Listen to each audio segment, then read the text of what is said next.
नमस्कार सभी को।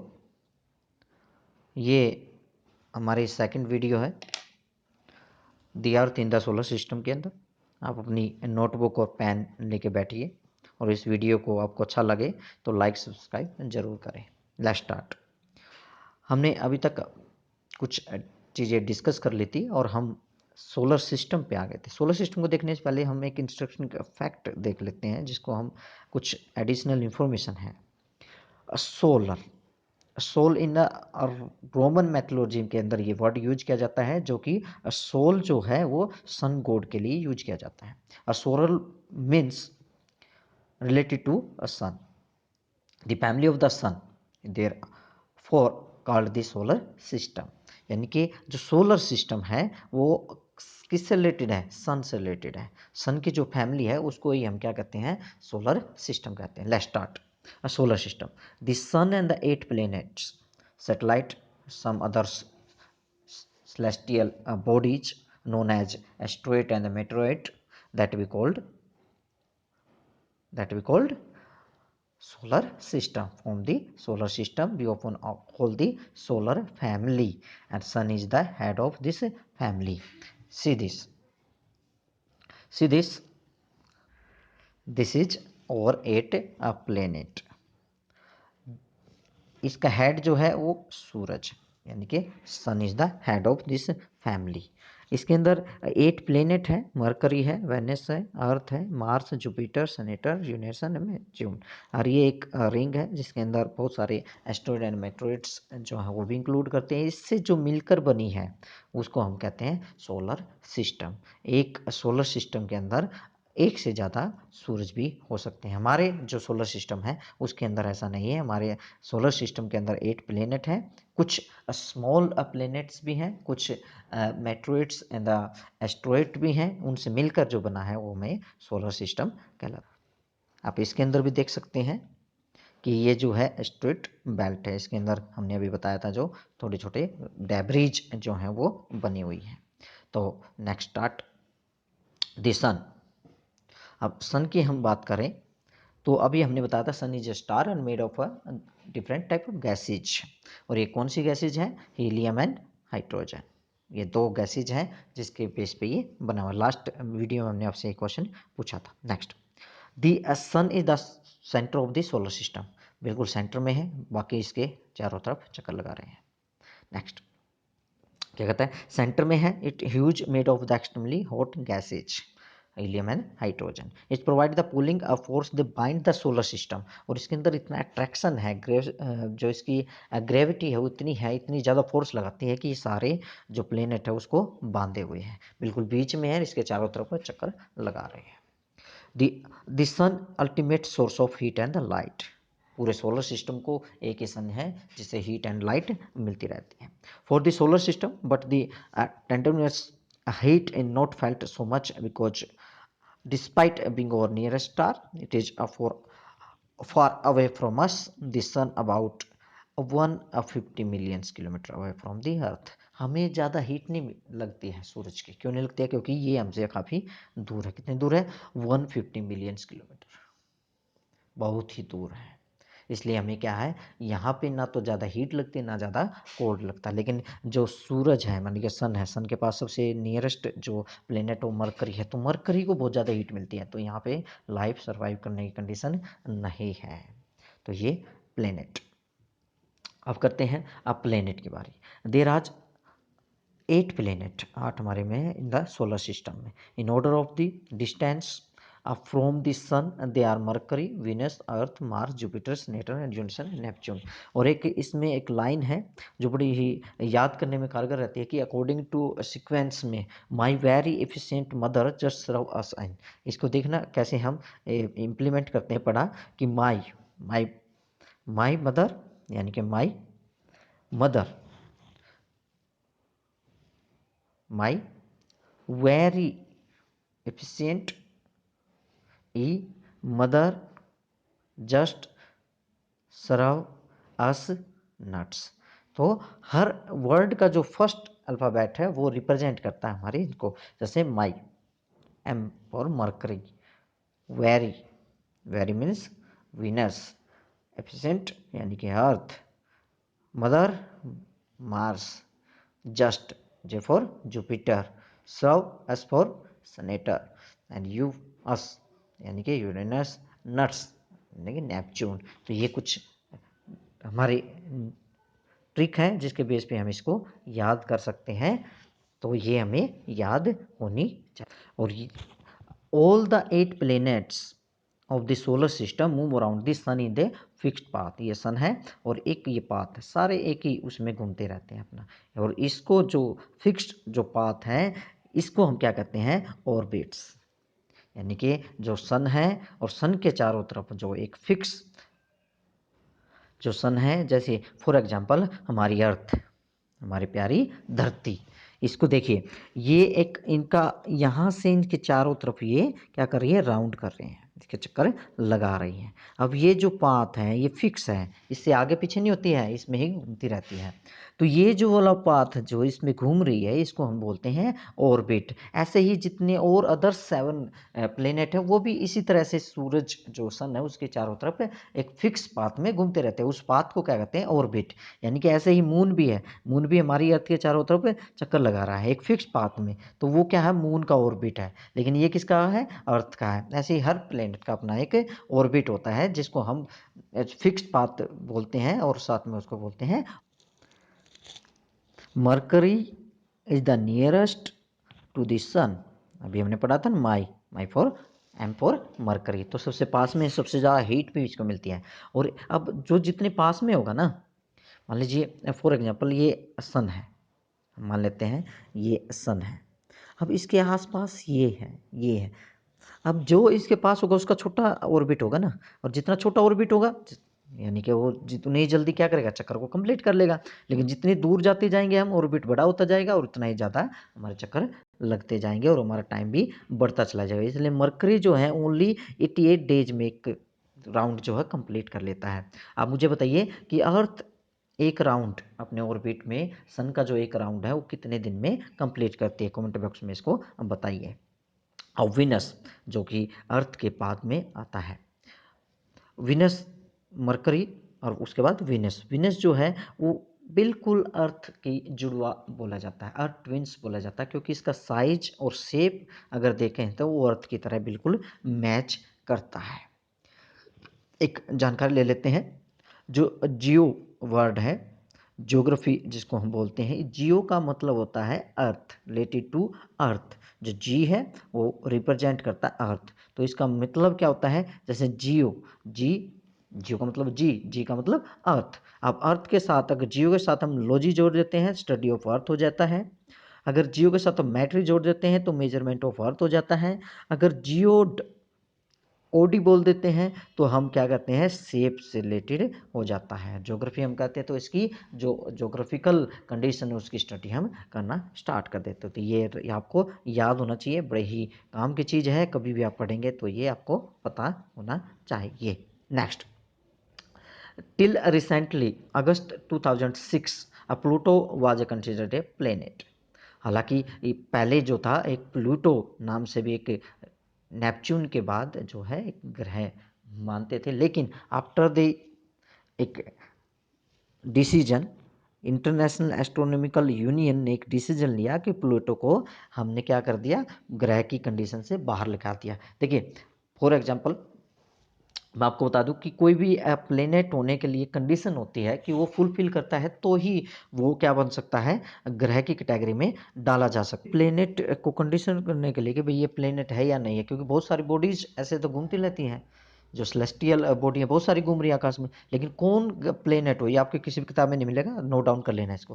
पहली कंडीशन ये होती है कि भाई सन जो है ना उसके चारों तरफ चक्कर काट रहा हो, पहली कंडीशन। दूसरी कंडीशन, उसका जो ऑर्बिट है ना, जो फिक्स पाथ है वो अपना होना चाहिए, एक फिक्स पाथ होना चाहिए, ये नहीं है कि किसी के साथ। दूसरा, जब भी वो सूरज जो सन है उसके चारों तरफ चक्कर लगा रहा है तो वो ऐसा ना हो कि ये दूसरा ग्रह है और इसके ऑर्बिट में भी घुस रहा हो, ऐसा भी ना है, ऐसा भी नहीं होना चाहिए। तो तीसरी कंडीशन ये है कि ये जो है एक इसकी भी अपना फोर्स होना चाहिए, ग्रेविटी होनी चाहिए इसके अंदर, और इसका साइज जो है वो राउंड हो जाना चाहिए। तो ये कुछ कंडीशन है किसी भी सेलेस्टियल बॉडी को प्लेनेट बनाने की। तो जो और एक साइज भी होना चाहिए। तो प्लूटो के पास उसका साइज नहीं था, इसलिए उसको हमने निकाल दिया और ड्राफ्ट प्लेनेट में उसको डाल दिया। ड्राफ्ट यानी कि बोने ग्रह जिसको बोलते हैं कि ये हमारे सोलर सिस्टम से बाहर के हैं, छोटा है इसका कोई मायने नहीं रखता, इसलिए इसको ड्राफ्ट ग्रह में डाल दिया गया। अब बात करते हैं सम इंटरेस्टिंग फैक्ट्स की कि human have always been fascinated gazing in the night in the sky. Those who study the celestial bodies and their movements are called astronomers. यानी कि जो इस रात को स्काई को देखते हैं, उनकी मूवमेंट को देखते हैं, उनकी ग्रह की जांच करते हैं, पहचानते हैं, उनको हम एस्ट्रोनॉमर हम बोलते हैं। आर्यभट्ट को आप जानते होंगे, ये हमारे फेमस एस्ट्रोनॉमर रहे हैं इंडिया के। उन्होंने उस समय बता दिया था कि भाई कैसे मून चमकता है और ये प्लेनेट क्यों शाइनिंग क्यों करते हैं, रिफ्लेक्ट क्यों करते हैं सनलाइट, और सनलाइट से है या इनकी अपनी लाइट है, ये भी इन्होंने बता दिया था। और इन्होंने उसमें इतने ज़्यादा उसमें बता दिया था कि सूरज जो हमारा सन और अर्थ की दूरी भी इन्होंने बता दी थी आर्यभट्ट जी ने। और हमने जो सैटेलाइट, जो वुमन मेड सैटेलाइट जो स्काई में छोड़ा था, सबसे पहले हमने आर्यभट्ट नाम से ही एक सैटेलाइट छोड़ा था। स्टार्ट करते हैं। अर्थ, और अर्थ अपने प्यारी धरती, जिसको हम बोलते हैं कि इससे अच्छी कोई जगह नहीं है। The Earth third nearest planet to the sun, Mercury, Venus and Earth. तो ये थर्ड नंबर पे आती है। एंड फिफ्थ लार्जेस्ट प्लैनेट, अगर साइज की हम बात करें तो ये पाँचवें नंबर पे आती है। इट इज स्लाइटली फैटर्न एट दी पोल्स, ये हमारी अर्थ है, लेकिन पोल से थोड़ी सी ऐसे ऐसे शेप, कैसी, जैसे ये है, थोड़ी सी फ्लैट है, ऐसे चिपकी हुई है। डिस्क्राइब एज द जियोड, और इसको हम जियोड, मेनली जियोड नाम से जानते हैं। Geoid means earth like shape. और जो अर्थ है, a condition favourable spot life properly found only earth, एक ऐसा ग्रह, अनोखा ग्रह, यूनिक है। क्यों? क्योंकि यहीं पे लाइफ मिलती है, बाकी किसी भी प्लेनेट पे लाइफ आपको नहीं मिलती है। क्यों? क्योंकि neither it too hot and not it too cold, क्योंकि ये क्या है, सूरज के ना तो पास में है ना उससे दूर है। अब ना तो दूर है ना दूर है, इसका मतलब हम हीट और लाइट जो है सन की, वो इतनी ले पा रहे हैं जितने हमारे काम आ सके। इसलिए क्या है, ये ना तो ज़्यादा गर्म है ना ही ज़्यादा ठंडा है। It has water and air, और हमें सर्वाइव के लाइफ के लिए क्या चाहिए, वाटर एंड एयर, ऑक्सीजन चाहिए और पानी चाहिए, और दोनों चीज़ें हमारे यहाँ मिलती हैं। इसलिए क्या है, ये हमारे लाइफ स्पॉट प्लेनेट है। हमारे यहाँ पे जीवन इसलिए मिलता है क्योंकि ना तो ये ज़्यादा दूर है ना पास है, इसलिए ना तो हॉट है ना कोल्ड है, और वाटर और एयर यहाँ पे मिलती है। यहाँ पे गैसेज यानी कि ऑक्सीजन भी मिलती है, नाइट्रोजन पेड़ों के लिए वो भी मिलती है, CO2 मिलती है, जिससे हम थोड़ा सा हमारा एनवायरनमेंट है गर्म रहता है, वो भी मिलती है।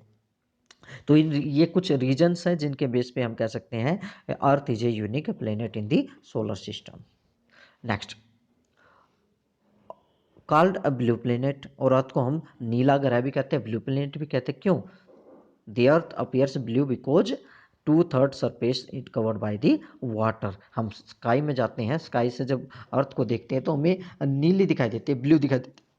क्योंकि 71% जो सरफेस अर्थ का वो कवर्ड बाय द वाटर। इसलिए आकाश से हम देखते हैं तो वो क्या दिखाता है, नीला दिखाई देता है, और नीली दिखाई देती है तो हम इसको कहते हैं ब्लू प्लेनेट भी कहते हैं। A moon, a natural satellite of earth, आपने देखा था moon. The earth has only one satellite, एक ही है, हालांकि अलग अलग भी है, जैसे जुपिटर है, जुपिटर के 72 के आसपास है, आई थिंक अब तो सबसे ज़्यादा हो गए हैं। ठीक है, तो ऐसे भी है, मून एक नहीं बहुत ज़्यादा भी है, किसी के है नहीं, जैसे वीनस है, मरकरी है, सॉरी मरकरी है, उसका कोई भी मून नहीं है, सैटेलाइट नहीं है। तो अर्थ का एक ही नेचुरल सैटेलाइट है, वो है moon, that is a moon. Diameter only 1/4 that the of earth, earth से काफ़ी छोटा है साइज में, अगर देखा जाए तो हमें दूर है इसलिए दिखाई देता है, लेकिन साइज में देखा जाए तो हमारी अर्थ का साइज इसके साइज से काफ़ी बड़ा है। और एक और मैं बात बता दूं, जब भी हम इस पे जाएंगे तो इसकी ग्रेविटी जो फोर्स है वो बहुत कम है, तो जब भी हम इस पे जाते हैं तो हमारा वजन जो है अपने आप कम हो जाता है, 1/6 कम हो जाता है। मान लीजिए किसी का वहाँ पे 6 किलो वजन है और वहाँ पे जाते हैं तो 1 ही किलो रह जाएगा, 1 kg वहाँ पे रह जाएगा। Stat it appears too big because it near to the or a planet and other celestial body. It about 3 lakh 4,400 kilometre away from the earth. ये 150 मिलियन कौन थे, सन की डिस्टेंस थी, और ये हमारा इतना डिस्टेंस पे है। तो now you can compare the distance of the earth and the sun and the from the moon. अब ये कंपैरिजन कर सकते हैं। जब भी मून अराउंड करता है, यानी कि ये अर्थ है, इसके चारों चक्कर लगा रहा है ना, तो ये कंप्लीट करने में, चक्कर कंप्लीट करने में ये लेता है हमारे 27 डेज। 27 डेज के बाद एक अपना स्पिन जो है, 1 स्पिन यानी कि एक चक्कर पूरा कर लेता है। तो इस तरह से ही चलता रहता है। और इसी का रीजन है कि only one side of the moon visual to us on the earth. हमें एक ही साइड में मून के दिखाई देता है। क्यों? क्योंकि ये अर्थ है। फॉर एग्जांपल यहाँ पे मून है।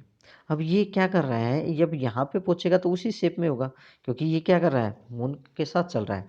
अब धीरे धीरे ये ऐसे जाता रहता है। तो हमेशा हम देखते हैं कि अर्थ, क्योंकि इसका स्पिनिंग टाइम भी वही है, क्योंकि क्या करते हैं, देखिए ये मून है, ये अपने एक्सिस पे भी घूमता है, यानी कि ऐसे घूम रहा है, रोटेट कर रहा है, साथ में रोटेट करते करते ये अर्थ के चारों तरफ भी चक्कर लगा रहा है। तो इसका क्या है ना, ये अर्थ के चारों ओर चक्कर लगा रहा है, तब भी ये 27 डेज में उसको कंप्लीट कर रहा है। और अपने एक्सिस पे, अपनी दूरी पे जो घूम रहा है ना, लट्टू की तरह, ये भी उसी 27 डेज में कंप्लीट कर रहा है। तो इसका मतलब क्या हुआ, जब यहाँ पे ये अर्थ है और यहाँ पे ये मून है, ठीक है, यहाँ मान लीजिए पहला दिन है, तो पहले दिन यही शेप होगी। जब ये यहाँ पे आएगा, घूम के वापस यहीं पे 27 डेज में आएगा, तो जब ये यहाँ पे कंप्लीट कर रहा है, तो इसका मतलब अपने पे भी, अपना अक्ष जो है उस पे भी घूम के वहीं पे आ रहा है। अब वहीं पे जब आ रहा है तो वही फेस हमें बार बार दिखाई देता रहेगा। इसको आप इस तरह के समझिए कि ये अर्थ है, यहाँ पे एक लड़का खड़ा है। अब ये लड़का जब आप ऐसे ऐसे घूम रहा है अपने पे, और साथ में पृथ्वी का भी चक्कर लगा रहा है, तब ये ऐसे घूम रहा है, तो ये घूम के, जैसे इसका फेस इधर था, तो इस फेस को वापस इधर आने के लिए इसको 27 डेज लगते हैं। और जब 27 डेज लगते हैं, तो जब यहाँ से ये चला था, तो यहाँ पे पहुँचने में भी इसको 27 डेज लग रहे हैं। तो जब इसका फेस हम देखेंगे वापस से, तो 27 डेज में इसका फेस वापस हमें वही दिखाई देगा। इसलिए हमें मून का हमेशा एक ही फेस दिखाई देता है। Okay, next start. The moon does not have condition favourable for the life. वहाँ पे लाइफ नहीं है, वहाँ पे माउंटेन्स हैं, प्लेन्स हैं और गहरे गहरे खड्डे हैं। उसके अलावा वहाँ पे कुछ भी नहीं है। ये मैंने आपको बताया था different type of satellite, 2 type of satellite, natural satellite क्या है, सेलेस्टियल बॉडी है, move around the planet in the same way and the planet move around the sun. जिस प्रकार सन के तरफ तो घूम रहे हैं, वैसे ही ये भी घूम रहे हैं। वुमन मेड सैटेलाइट भी होते हैं, these are the example of woman made satellite. बहुत सारे सैटेलाइट हमारे छोड़े गए हैं। तो इसकी फेस होती हैं कि पहले ये रॉकेट को छोड़ा जाता है, फिर एक फेस में उसका जो नीचे वाला पार्ट होता है वो हट जाता है, फिर साइड में जो पेलोड लगे होते हैं वो हट जाते हैं। उसके बाद जो हमारा सैटेलाइट होता है वो वर्किंग में आ जाता है, और उसका ऑर्बिट होता है वो भी ऐसे ही फिक्स भी होता है ये, और घूमते भी रहते हैं।